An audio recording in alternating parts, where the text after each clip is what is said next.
Oh, yeah. Yeah, we're live. We're live. Hi, everybody.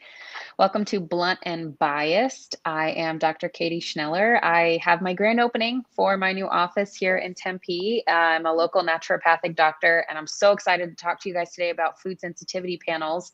I do a ton of them. I have a ton of experience with it, and it's so fun, and it really has revolutionized a lot of health for many of my patients. So my co-host, Miss Teresa, if you want to introduce yourself. Yes. Hi, everybody. I'm Teresa Paganini. I am a certified health coach and behavioral change specialist. And I work with people that struggle with obesity as a result of emotional eating. Emotional eating stems from the mind. And so I work a lot with the mind and the emotions, and of course, food. And Dr. Katie and I both have a passion for not just food, but the food sensitivities and how it impacts the body. And we've both done our own food sensitivity testing and have our own experience with it. So you'll get a lot of expertise as well as personal insights from our own experiences. So exciting Yeah. today. Yay, me too. I hope we have a lot of joiners or at least people that watch later because this is such a hot topic and people want to know what the difference is between the types of panels that a naturopathic doctor runs or another type of healthcare practitioner versus the ones that you can send the kits in online and they give you the stuff to draw yourself. So there's quite a wide variety, but I don't know, should I just jump in or do you Well, have questions to start? I'm gonna do I think what I did last time. Ask a few questions just to create some foundation. So first of Yeah. all, what is a food sensitivity? Yes. A food sensitivity is different from a food allergy. It is different from food intolerance. So let me break that down further a little bit. When you have a food allergy, that means it's an immune mediated immediate response. That's when you think of anaphylactic reaction, can't breathe, mouth starts getting itchy, your throat swells. Some people get hives from allergies, and that is an immediate response. Food sensitivities are also mediated by the immune process, but they're called a type 4 delayed hypersensitivity reaction, which means Oh, your reactions to foods can take up to 72 hours. So, for those of you that think, like, oh, I think that I have a problem with popcorn, you might. But it could be the cucumber that you ate 3 days ago. So it's really difficult to tell on your own without a blood test what your particular food sensitivities are. And then the third thing, a food intolerance, can be due to a number of different reasons. Most of the time, it means that you're lacking the enzyme that your body needs to break it down. So, for example, lactose intolerance is incredibly common. Over 80% of adults nowadays do not have lactase or make lactase, which is the name of the digestive enzyme to break down lactose. And so, different, totally different. And most of the time, the symptoms from an intolerance are also pretty immediate. you know what? I That's cool because the intolerance and the sensitivity to me, I've used those terms interchangeably, and Hmm. obviously there's a difference between the two. And you can, it's not like it's not an official. You can't use the word intolerance if you have a sensitivity to it. Technically, you are intolerant to it, but just saying that you have an intolerance to something doesn't mean that it's necessarily confirmed by an immune mediated process. Gotcha. Gotcha. Yeah. And guys, I see we have some viewers now. So I'm going to be asking Yes. questions of Dr. Katie and just jumping in. But if you've got some, please first say hi, because hi. Love to see Um, you. but we're here for you. So I'm asking the questions I think our listeners would want to hear the answers to. But please jump in and do it real time. But so, that's what is a food sensitivity. So Yes. what are some symptoms that would make me think, oh, I may have a food sensitivity. I should get a food sensitivity panel. Yes, it is very different from what you might think because yes, it can tend to be the GI related symptoms, diarrhea, constipation. A really common one is heartburn or reflux that oftentimes is actually related to food sensitivities. But other common symptoms of food sensitivities can be fatigue, brain fog, ear ringing, congestion, joint pain. Some of the other ones, especially rashes like eczema and psoriasis, most of the time that's due to something going on in the gut. I always say what's showing up on the skin has everything to do with what's going on in the gut. Other things can be chronic sinus or ear infections, and even things like urinary irritation or something called interstitial cystitis, which is basically leaky gut of the bladder. So Mm. it really is not, even mood disturbance too, by the way. It really is not just GI related. A food sensitivity can cause basically any symptom. Yeah, and acne too, right? Oh, for sure. Yes. Yeah. Yes. So, because I said we would be sharing expertise and experience, so this is very interesting. So, gluten, which everybody claims to be gluten free right now. Well, through my food sensitivity panel, I do have a sensitivity to gluten, but I the reason I got a food sensitivity panel is because I've had digestive issues most Mm. of my life. And I was introduced to food sensitivity probably 10, 15 years ago and did this. And what I found very interesting is we found when I removed gluten, and then if I did put it back in, uh, it was, of course, affecting my digestive tract, but it made me an emotional hot mess. Mm. It would make me somewhat psycho. Um, I Light psychoness. Light psychoness. Like the Mhm. joke is I would dump David every time I ate gluten. Whoa. I would, yeah. Oh no, I can't tell you how many times I would eat gluten and then we were broken up, and he had no idea what just happened, and neither did That's I. And it was crazy. very fuzzy when I came out of it. I didn't Mhm. really remember. It was very foggy. I would be crying. I'm not typically much of a crier, but I'd be just. It was insane, and it Wow. generally happened about 3 days after I ate gluten. That's bizarre. I don't know that I've done a food sensitivity test for that specific indication, but certainly people have reported more mood stability after running a test like this. I Yeah. think honestly, yeah. Go ahead. No, and I was saying that the it was our own experimentation or just our own figuring it out or paying attention that like I just go nutso, and we Mm, realized it was always after I quote unquote cheated, right? And ate something I wasn't supposed to. 3 days later, mm. man, I was batshit. Wow. That's pretty crazy. One of the most common reasons I think that people are interested in food sensitivity panels is because so many people have a really deep desire to be healthy and to optimize their wellness, and that can be physical, that can be mental, spiritual, even.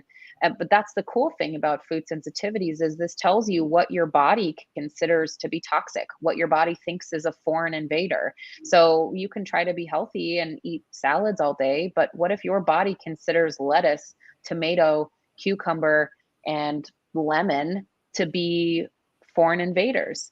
An immune response comes, and then you've got systemic inflammation and you've got all sorts of symptoms. And one of the most common and I think most bothersome nowadays is an inability to lose weight. I'm sure you've seen that a ton in your patients Oh or yeah. clients. Yeah. Oh yeah, a ton. And that is like one of the things that we have to discuss is okay, have you done a food sensitivity panel? And Hmm. what is your willingness to do it? Because you may be stuck despite efforts. And that's the most frustrating part when you're on a weight loss journey is to put forth a lot of effort and don't see any movement. And you're Right. like, what the hell? And that Yeah. is often a key indicator. Some of the time it's not fat that people are holding on to. Their measurements might not change, their weight doesn't change, but it's actually not so much due to fat cells as it is bloating and water retention from the body undergoing and fighting food that you're eating. Once again, So it makes a big difference. yeah, when I took out my inflammatory foods, I probably lost 10 pounds in a matter of 2, 3 weeks. And that Hmm. wasn't fat. Right. You don't, right? Like you don't lose that amount of fat in that amount of time. That was totally Right. dropping inflammation. Yep. Yep. So I've started my own. I went through a different company that I hadn't used before just because I was at a convention and they were having a sale on the test. So I did it through a different company. But I wanted to share at some point a person's panel. But do those of you that are watching and you, Teresa, too, like, do we have enough of a foundation now? Perhaps I can kind of share the same metaphor that I share with my patients before we jump into what a food panel looks like and how to analyze it. Essentially, when we draw your blood and we find that there is literal food in it, right? That's how I draw your blood and see results from food. That basically means your body is on fire. So what you have to do is not only stop swallowing lit matches, which is the food that your body considers to be toxic, but also you have to send water and firefighters down there. So one part of this is when people do their own panels, like through Everlywell, for example, you don't know how to read that, right? And you don't know what to take to help heal your gut. Like, sure, you have these food sensitivities, but this is not a permanent thing, everybody. This is a temporary, this is where your gut is right now. It will continue to be permanent if you don't do anything to heal your intestinal lining, which is what's been letting food into your bloodstream. So basically all that to say, you need to be on a proper supplement regimen specific to your food sensitivities and your body's needs in order to heal your leaky gut so that you can reintroduce the foods that you're sensitive to at a later date. That's all. That's the metaphor. Actually, it's a pretty damn good metaphor. I like it. Thanks. So yeah, let's see a panel. So, and I guess while you're pulling that up and while you're sharing your screen, so, and Dr. Katie already mentioned this, but for food sensitivity, to identify whether you have them, there is a blood draw that is done. And that is how the food sensitivities are identified. And then you get this report, which Dr. Katie is about to show you, that's going to give you kind of a ranking system, is the best way I could say it, of how sensitive you are to each food that is tested. Yes. And each test has a certain bank of foods that it tests against. Some companies test against 100 foods, some test against 150, some test against 300. So also looking at just how comprehensive it is an important piece of the testing process. Yes. Can you see my screen? I can. I need to enlarge it though, because I can't. It's too small. Okay. Let me see. I can see it better. Okay. So this is an example of a food sensitivity panel that's run through Allotest. There's the opportunity to get tested against 96 different foods, I believe. This one is 184 different foods. So you'll see that everything is categorized. And we get all of this information from one tube of blood. The price that I run a panel for this is $300, and it's pretty standard because we get so much information. So we'll take a look just to break it down a little bit. You're tested against meat and poultries here, fish and shellfish. Can you see my mouse, by the way, Teresa? Yep. Yeah. Okay. Grains and starches. So check this out. You're not only going to be tested against gluten, but also wheat. Those are two different proteins, as well as all of the things that you could have that are other grains that are gluten alternatives. So on my panel, for example, I was sensitive to gluten, wheat, quinoa, oats, corn. The only grain pretty much that I could have was rice and tapioca. I had a high level sensitivity to amaranth, which is another thing that's in some gluten-free things. I was okay with buckwheat, which is actually different from wheat, just so everybody knows. So anyway, it's really nice because you'll find out what you can eat this way. It's not just, okay, yes, you're gluten-free, just like, a lot of the other population, like, yes, you're gluten-free and you cannot have corn either. So it really tells you what your body is fighting. And that's huge, guys, because Dr. Katie and I partner frequently when she has patients that struggle with a food sensitivity test and don't know what the hell to eat. I then create the meal plans for them to help them and find the recipes for them. And it's really important. If you are testing as gluten-free, I would start by looking at oats, gluten-free oats and rice and quinoa. Well, if you are also intolerant to those, I am not helping you heal your gut because yes, they are gluten-free, but they're a whole other sensitivity than the gluten. So having it broken down to that degree really does help you the whole reason to do this is to ensure you are your healthiest being and you feel your best. You can't do that if you're still feeding yourself those lit matches. Exactly.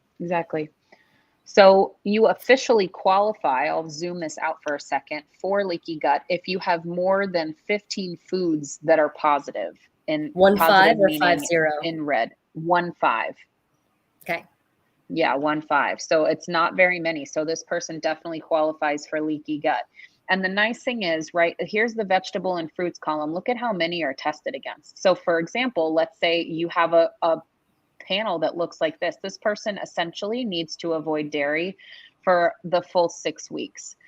Because look at how much pops up. Like, yes, technically blue cheese and cottage cheese and yogurt were okay. And I would tell them that if you're really needing it, go ahead. But your body really has a problem with dairy.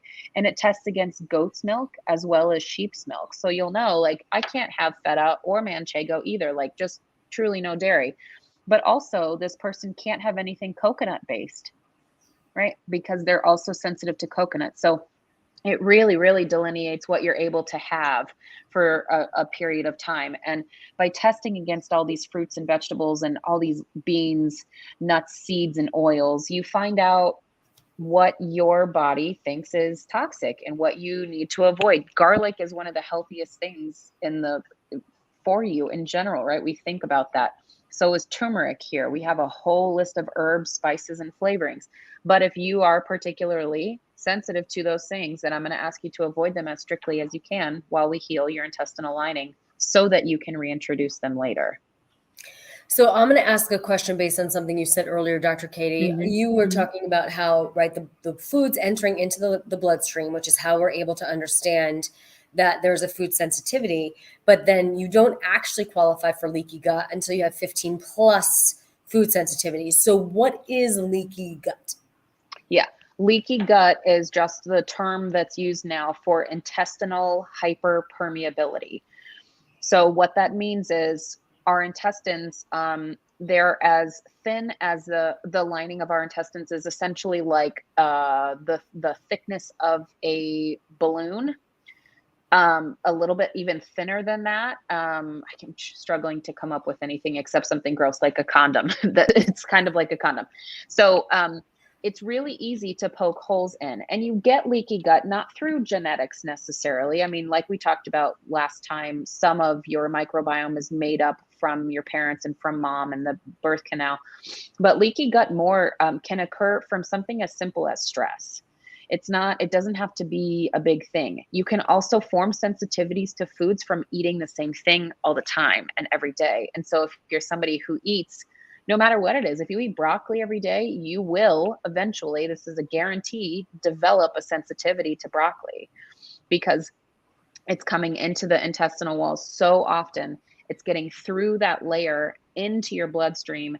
Your body knows there's not supposed to be food proteins in your bloodstream, so it starts to fight the food, and that's what's happening. So you get all these little holes, leaky gut, and the foods come through something called gap junctions, which are basically the gates or the holes that are letting food proteins in. And it's not only that, when you're letting in those massive food proteins, which were supposed to be broken down into usable amino acids for the body for other reasons, you're also going to let in things like allergens and microbes, and keep nutrients. Those nutrients will go out too. There's holes instead of keeping nutrients in and keeping the bad stuff out. Cool. Does all that make sense? Mhm. Yeah. Okay. Okay. So I think probably the last thing that I wanted to highlight is that the other reason that this particular column is really helpful, the nuts, seeds, and oils, is because when you turn around that processed and packaged stuff that you buy, so often there's things like safflower oil in there or sunflower oil. And this lets you know which processed and packaged things you can eat. And you really have to get good at reading labels. The other thing that this will test for, and this is people's least favorite category here under beverages and miscellaneous, is black tea, cocoa, so chocolate, right? Coffee, green tea, honey, and then two different types of yeast. So baker's yeast is basically what's in, even if it's gluten-free, anything that rises. And then brewer's yeast is in kombuchas and alcohol. And It's so in we don't test whether everything. you're intolerant. Yes, yeast is in so many things, and so are eggs. And so really, guys, like if you're buying anything that's processed or packaged, then you wanna get a panel like this. Um, oh, I gotta thanks. One of my patients commented, "You can share mine, Katie. It was lots of fun." Sorry, Jess, I didn't see that I had the screen up. Um, but anyway, if you're, even if you think that you're eating healthfully, the whole point of this whole discussion is that food sensitivities can come up and you could have a very thorough, positive panel and not really know. And I think it's super important, especially from my side of things, when they come to me. Um, and if you don't have a version of me when you go through food sensitivities, definitely talk further to your doctor about what to look for. And just as an example, with yeast, right? Most people don't realize in a lot of broths, there's yeast extract added to that. Hmm. Nutritional yeast, as good as that is for Hmm. you, it is a derivative of a brewer's yeast. Yeah. Um, Vinegars, right? These are things where you feel like, okay, so yeast, I know to avoid alcohol, I know to avoid Yeah. these two things, but then no, it's in 52 other things. And so having a really good understanding of where to find it. I mean, gluten is in soy sauce. Gluten is in a lot of Gluten is in so many sauces, things. Yeah. so many things, So many things. right? So like having a one, you have to be super dedicated to that label reading, just like Dr. Katie said, and also understanding there's a lot of different words for these same items. Mhm. Um, and so the food sensitivity can be challenging. It's Yes. super beneficial, but it can be challenging. It is. On my treatment plans, when we run food sensitivities with my patients, I always say there's like a naturopathic or like a woo-woo side of my treatment plan goal, which is to prepare yourself with thinking about this stuff ahead of time. So, like, what are going to be the most difficult foods for you to avoid? What are the things that you normally eat to feel better? And then what are some of the foods that you typically crave? And so often the answers to those questions are things that we are sensitive to. For some evolutionary reason, we end up craving the things that we have an intolerance or a sensitivity to. So yeah, I think that it's important to soothe yourself and know that this is a temporary thing. When you remove these foods, it's only for 4 to 8 weeks, depending on the severity of your panel, while you take some gut healing supplements so that you can reintroduce those foods one at a time at the end of the process. And really, if you're somebody, symptoms or not, if you're someone who thinks that they're really healthy and you want to kind of go to the next level of health and wellness optimization, get a food sensitivity panel, because this will really tell us what's going on inside and how you can be the healthiest version of you. So, I find fascinating, Dr. Katie, the 4 to 8 weeks, Hmm. because I honestly always thought it was longer. Hmm. It can Um, be. It certainly can be. yeah. It, we use that kind of like, so at the end of, let's say, 6 weeks, if you start to reintroduce foods and you're noticing reactions, either a return of old symptom, like let's say you got your food sensitivity panel because you had consistent headaches and you didn't know why, you start to reintroduce a food, you get a headache. So then you wait till your headache's, gone over the next few days, reintroduce another food, you get a headache again. We're not done. Then, we're not healed yet. So it's kind of like this is when we can start our trial. You certainly can avoid those foods longer. And I've had patients that are like, I don't want to reintroduce some of this stuff. I feel so good. I might reintroduce pineapple because I miss my fruity smoothies, but ultimately not everybody reintroduces gluten. So on in my first sensitivity panel, gluten came up. On my second one, years later, it did Hmm. not. But Hmm. from our own experience, we know that I go nutso on it. Right. Um, You've been avoiding gluten, so it's not going to be in your blood. right. And so, but when I do have it, it doesn't go well. So even though it didn't no longer tested as sensitive, I was sensitive. So I've just keep it out permanently now, no matter what it says. But so is there, and this is interesting just from my own background as well, in the 6 week time, at that point, I'm assuming patients should not be experiencing the same symptoms they had when they first came to you. Correct. And if Yeah. they Yeah. are still experiencing the symptoms, is that even in and of itself an indicator they're not ready yet to start reintroducing foods? It certainly can be. It could, if they're literally no better, then that means you're on the wrong track. So if you run a food sensitivity panel with someone who's not me, whoever's watching, and you're not, regardless of, actually, just to kind of broadly generalize here, if you're doing something with your healthcare provider and at your next follow-up 4 to 6 to 8 weeks later, you are not at least 20% improved, your medical professional is not on the right trajectory with you. You're not on the right path. They're not doing the right thing. So typically, so I just went over a food sensitivity panel with a patient yesterday, actually, and they didn't qualify for leaky gut. They only were sensitive to like 7 things, and they were all ones. They were all low sensitivity. So I was like, there's not really a need for you to do the leaky gut regimen. It's just that's not it for us. What you're going through is not due to food sensitivity. So I don't put anybody through the ringer for 6 weeks just because they popped up with 5 different foods, you know? Yep. So yes.